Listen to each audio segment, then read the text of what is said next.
Throughout his time in the Pokemon anime, Ash won many battles, but he also lost many battles too. While his overall win rate is higher than his loss rate, his losses are what made him such a wonderful protagonist. It gave us something to cheer for and kept us all on the edge of our seats whenever he went to battle, especially in the leagues. As time went on, he got much better. Like in Pokemon Journeys, he barely lost. In fact, he only lost 4 times on screen. Every single loss made Ash more relatable. He wasn't just some overpowered protagonist that went into every battle and was going to come out victorious. But regardless, let's not beat around the bush. The boy has lost some battles that he definitely deserved to win. So that got us thinking, what are the top 10 battles that Ash Ketchum lost, but should have won? Yeah, I did say we many times, and it's not because I'm French, but because I'll be tackling this video with a very elite trainer. Yo, it's your boy. Hey, I haven't said that in like 3 years. Alright, fine. Well, the fans demand I keep my same intro, so hey everyone, it's Mark. This list was pretty difficult to make since Ash really didn't lose that much, but we were able to put together a top 10 list. That's right, this video will be a top 10, but the battles won't be placed in any particular order. We'll each just present 5 battles each that we feel like Ash should have lost. For 2025, I've been collabing with a different Pokemon YouTuber each month. If you want to see the wonderful collabs I've made so far, click the LUAPER and Friends playlist on my channel. Subscribe because it's free and I'm aiming for 60k subs this year, so every sub really counts. I post daily Pokemon videos and fact posts, so this is definitely the Pokemon channel you want to sub to. But without further ado, let's ready up our team and get ready to battle.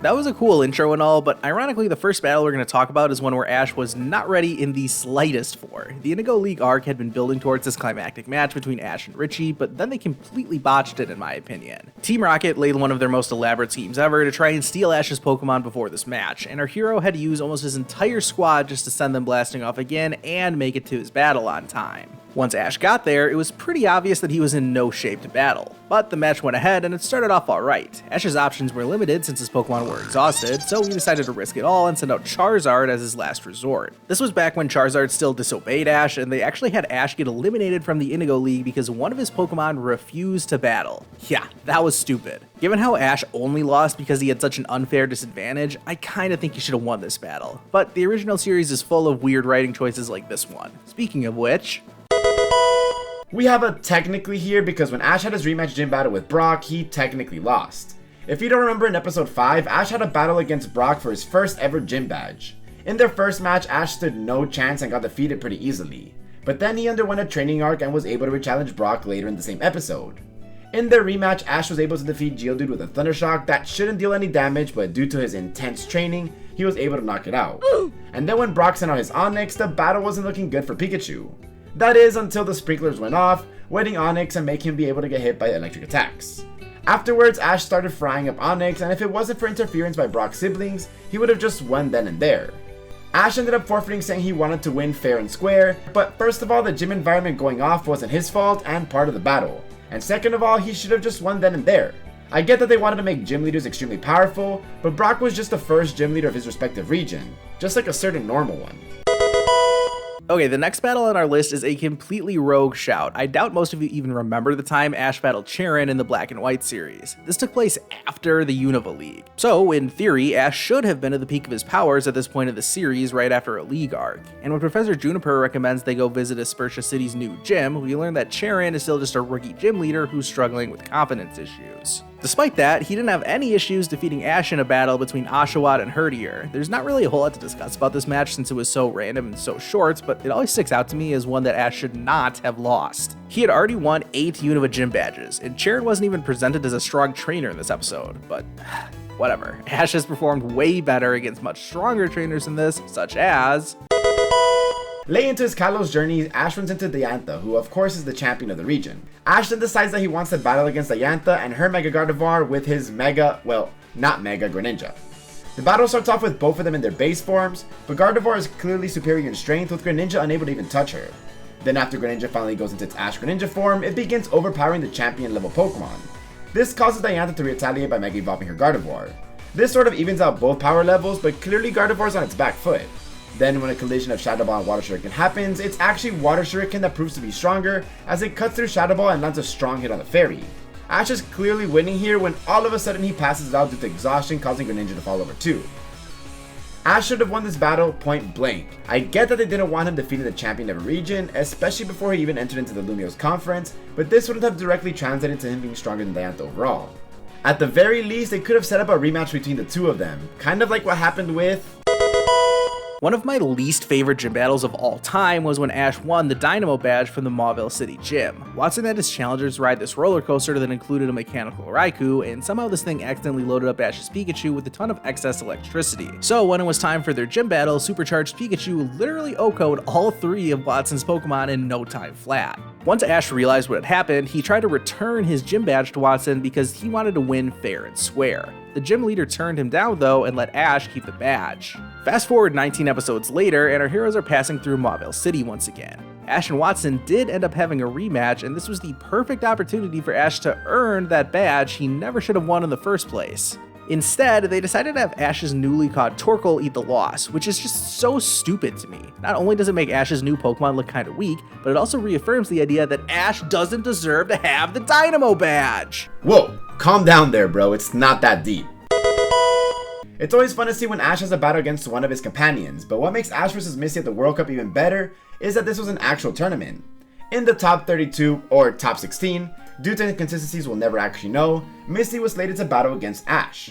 The World Cup was a tournament that only allowed the use of water Pokemon, so clearly this was in Misty's domain, but Ash had acquired himself some very strong water types of his own. Poliwhirl vs Totodile ended in Totodile's defeat, much to everyone's expectations, but then Ash sent out his secret weapon, Kingler. The very same Kingler that swept through the incredible Mandy's team in the Indigo Plateau, and who has never lost an on-screen battle up to this point. Kingler takes care of Poliwhirl with relative ease, and then Misty is gonna send out Corsola, but it's Psyduck who comes out instead. Kingler beats on Psyduck, but then eventually his psychic powers proc, knocking out poor Kingler and losing Ash the battle. But seriously, as much as I love him, Psyduck has the biggest plot armor in the entirety of the Pokemon franchise, and it's due solely to be a recurring gag. Kingler should have won this battle for Ash and advanced him further into the World Cup. Alright, let's be honest, if we asked fans of the Pokemon anime to name one battle that Ash should not have lost, there would be a clear number 1, and that's Ash's first battle against Trip in the premiere of the Black and White series. Ironically, I usually end up defending this one. Like, I'm pretty okay with Ash losing this battle, so I don't even know why I'm the one talking about this match. Hey, that's just how this list ended up. It's my video anyway, so just talk about it, alright? Fine. There are plenty of reasons why Ash should not have lost this one, so let's go over those. Just 3 episodes prior to this, Ash and Pikachu went head-to-head with a legendary Pokemon, and that showdown ended in a double KO. It's kind of unfathomable that Ash went from taking down really strong trainers like Paul in the Sinnoh League to losing against a literal rookie in Trip. I mean, seriously, Trip had just gotten his starter Pokemon a few minutes ago, and it's already beating Pikachu? No way. Since I can't help but play devil's advocate in favor of this battle, I am compelled to bring up the additional context that the only reason Ash lost this match was because of the crazy circumstances surrounding it. When Ash first got to Unova, he had a fateful encounter with Zekrom that ended up draining Pikachu of all of his electricity. So when Ash tried to battle Trip, he was completely thrown off when half of Pikachu's moves didn't work. Still, he probably should not have lost against a rookie trainer, so I can understand why this battle makes it onto the list. I can't understand why that whole nonsense with Zekrom happened though, since they never really followed up on it. But hey, Black and White was full of strange writing decisions, which actually leads perfectly into the next match. His first gym battle of the Unova region was another terrible showcase for Pikachu. The Strident Gym has 3 gym leaders, so Ash has to go up against all 3 on one-on-one battles and needs to win at least 2 of them. He first goes up against Chili, and Ash uses his newly caught Tepig to take him on. They're both fire types, but Pansear is Chili's main partner, and Ash just recently got Tepig, and regardless, Tepig was actually able to emerge victorious and claim the first victory for Ash. Cool. Up next is Crest and his Panpour up against Pikachu. Wow, lucky Ash. He has the type advantage and has his partner Pokemon that he traveled through 5 regions with if we count the Orange Islands, and he was also using through the Battle Frontier journey as well. Well, you know the title of this video, but it was actually Crest that ended up winning. So not only did Pikachu get rocked against Trip earlier, he also lost in his first gym battle of the region. They should have just had Ash win this one 2-0 and get his first gym battle a little easier, especially with all of his past feats. I get that Unova was supposed to be a mini reset of Ash, much like it was a soft reboot in the games, but man, it was overkill. He needed redemption after losing against Trip, but I'm sure he'll get redemption in the Virtuous Conference.